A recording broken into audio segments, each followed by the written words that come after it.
écoutez ce principe et vous devez le garder. Lorsque c'est important, on crée du temps. On n'a jamais assez de temps. On crée le temps lorsque la situation ou la chose qui est en face de nous s'avère être importante. Et il a dit, si ça vous passionne la musique, si jouer dans ce groupe musical fait partie de quelque chose qui vous passionne et qui est réellement important pour vous, alors oui, vous avez des difficultés à ce moment parce qu'il y a d'autres choses qui nécessitent votre attention, mais vous allez créer le temps pour cette chose, pour ces répétitions, parce que ça vous passionne, parce que c'est important. Et il nous a dit ce jour-là que on reconnaît quelqu'un qui est passionné par deux choses. Première chose, au lieu de trouver des excuses, il trouve des solutions. Et la deuxième chose, il crée le temps. On crée le temps pour ce qui nous passionne, on crée le temps pour ce qui est important. Et ce jour-là, j'ai reçu cette leçon et je marche et je vis avec ce principe depuis lors. Je me suis rendu compte que, en réalité, il nous manquera toujours le temps. Il ne s'agit pas de savoir si tu as assez ou si tu n'as pas de temps. Non, il s'agit de savoir est-ce que ce qui est en face de toi est important, parce que si c'est important, alors tu vas forcément créer du temps.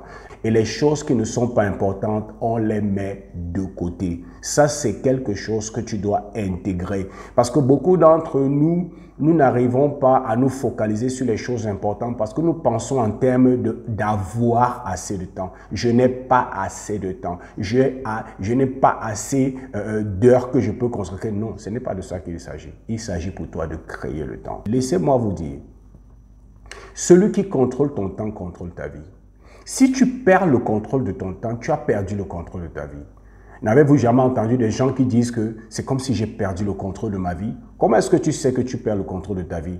Parce que les résultats que tu produis ne sont pas les résultats que tu désires. La personne que tu es en train de devenir n'est pas la personne que tu veux devenir. Et la qualité de la vie que tu as en ce moment, ce n'est pas la qualité à laquelle tu aspires. Quand ces éléments, tu les vois dans ta vie, ça veut dire que quelque part, sur le chemin, tu as perdu le contrôle de ta vie. Ça veut dire que ce n'est plus toi qui contrôle ce que tu dois devenir, ce que tu dois faire et ce que tu dois produire. Et l'un des moyens les plus simples de reprendre le contrôle de sa vie, c'est simplement de reprendre le contrôle de son temps. Reprendre le contrôle de ton temps, c'est reprendre le contrôle de ta vie. C'est reprendre le contrôle des activités sur lesquelles tu dois te focaliser, des activités dans lesquelles tu vas investir ton attention et ton énergie et des activités dans lesquelles tu vas exceller et produire des résultats extraordinaires. C'est aussi simple que ça. C'est pour ça que le temps est aussi important. Ce qui rend encore le temps plus important, c'est que le temps, c'est une ressource que lorsqu'elle est perdue, elle n'est pas récupérée.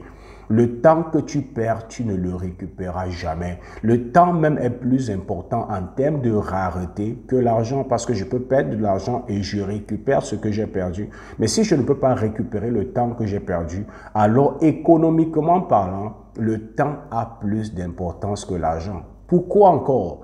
Parce que lorsque je consacre mon temps à faire des choses qui sont importantes, je peux totalement changer la qualité de ma vie. Ce qui veut dire qu'en d'autres termes, la qualité de ma vie est déterminée par ma façon de gérer mon temps ou de créer le temps pour les choses que je juge importantes.